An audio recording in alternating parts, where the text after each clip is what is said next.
1991년 4월 3일 저녁 서울 용산구 이태원동. 평소와 다를 것 없던 하루였다.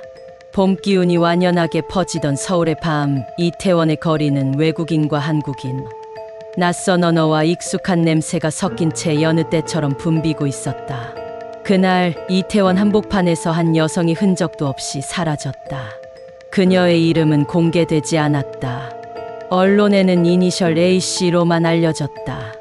25세의 젊은 여성, 서울 시내에 위치한 중소기업에서 비서로 일하던 A씨는 평소 성격이 조용하고 책임감이 강했던 인물이었다.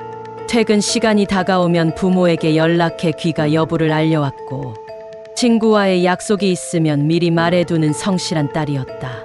그러나 그날은 달랐다. 오후 6시 30분쯤 회사에서 퇴근한 A씨는 평소처럼 지하철을 타고 이태원역으로 이동했다. 지하철 역사에서 집까지는 도보로 7에서 8분. 항상 다니던 길이었다. 너무나도 익숙한 골목길이었다. 하지만 그날 밤 그녀는 집에 도착하지 않았다. 그녀를 기다리던 가족은 자정을 넘겨도 돌아오지 않는 딸을 걱정했고, 전화를 걸 수도 없는 휴대폰이 없던 시절이라서 불안은 커져만 갔다. 그렇게 가족들은 뜬 눈으로 밤을 지샜다. 다음 날 아침 충격적인 소식이 전해졌다. A씨의 시신이 자택 인근 골목에서 발견된 것이다. 집에서 불과 100m 떨어진 조용한 골목, 주택가와 상가 사이로 난 인적 드문 틈새 공간. 그곳에 그녀는 담요로 덮인 채 조용히 놓여 있었다. 주변에는 아무런 소란도 피해 흔적도 없었다. 누군가 일부러 발견되길 원했던 것처럼 그녀의 시신은 가지런히 정리되어 있었다. 상처는 없었고 강도나 폭행의 흔적도 눈에 띄지 않았다. 성범죄의 정황은 있었지만 정액이나 지문 등 범인의 흔적은 전혀 찾아볼 수 없었다. 그녀의 가방은 옆에 놓여 있었고 지갑, 신분증, 개인 물품은 전혀 손상되지 않았다. 부검 결과 사인은 질식사. 목에 남겨진 압박 흔적은 침이라고 확실했다. 게다가 그녀의 손톱 밑에서는 방어흔, 즉 저항의 흔적이 미세하게 발견되었다. 하지만 치명적인 단서는 없었다. 가해자는 너무도 조용히, 너무도 정리된 방식으로 그녀를 죽였다.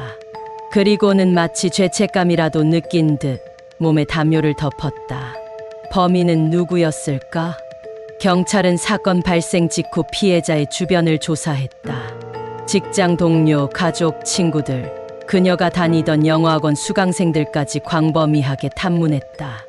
A씨의 수첩에는 몇 개의 전화번호가 적혀 있었고 일부는 자주 통화한 흔적이 있는 번호였다. 그러나 결정적인 단서가 나오지 않았다. 이태원은 외국인 관광객과 미군 기지가 혼재하던 복잡한 공간이었다.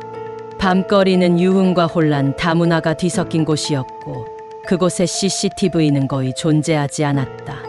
1991년 당시는 지문 채취는 한계가 있었고 DNA 분석은 초기 단계에 머물러 있었다.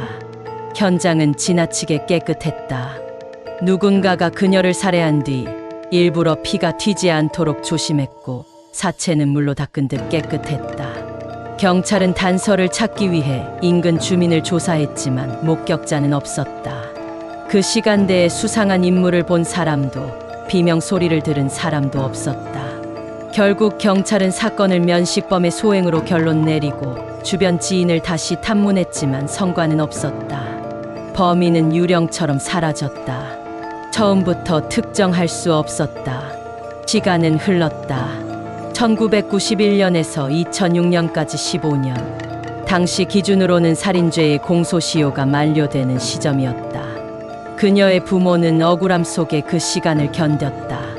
그리고 공소시효는 만료되었다. 범인을 검거해도 처벌할 수 없는 시간이 되어버렸다. 그러나 2015년 태완이법이 국회를 통과하면서 모든 살인사건의 공소시효가 폐지되었다. 다시 수사가 가능해진 것이다. 경찰은 보관 중이던 피해자의 소지품과 증거물을 다시 꺼내 정밀 분석을 시도했다. 하지만 희미하게 남은 흔적에서는 DNA를 추출하기 어려웠다. 30년도 더 지난 세월 속에서 결정적인 단서는 이미 사라진 것이었다. 이 사건은 결국 현재까지도 미제 사건으로 남아있다. 지금도 이태원 인근 골목, 조용한 어느 길목을 지나면 그날 그곳에서 잠들어 있던 그녀의 흔적을 기억하는 이들은 거의 없다. 세월이 지나며 사람들은 잊어갔지만 그 가족은, 그녀를 기억하는 사람들은 아직도 그 사건을 또렷하게 기억하고 있다. 담요에 덮인 그녀는 왜, 그리고 누구에게 죽임을 당했을까? 단 한 번의 비명도 없이, 단 한 점의 흔적도 남기지 않은 채 사라진 진실. 범인은 정말 그녀의 가까이에 있었던 건 아닐까? 아니면 그날 밤 이태원을 지나던 누군가, 낯선 얼굴이 그녀의 마지막을 결정한 걸까? 33년이 지났지만 그녀는 아직 이태원의 그 골목 어딘가에서 묻고 있다. 그날 밤 내게 무슨 일이 있었던 걸까? 내가 왜 죽어야 했던 것일까? 늦었지만 꼭 범인이 검거돼서 피해자의 한이 풀리기를 바란다. 피해자가 부디 좋은 곳에서 편안하길 바란다. 영상이 유익하셨다면 구독과 좋아요, 알림 설정 부탁드립니다.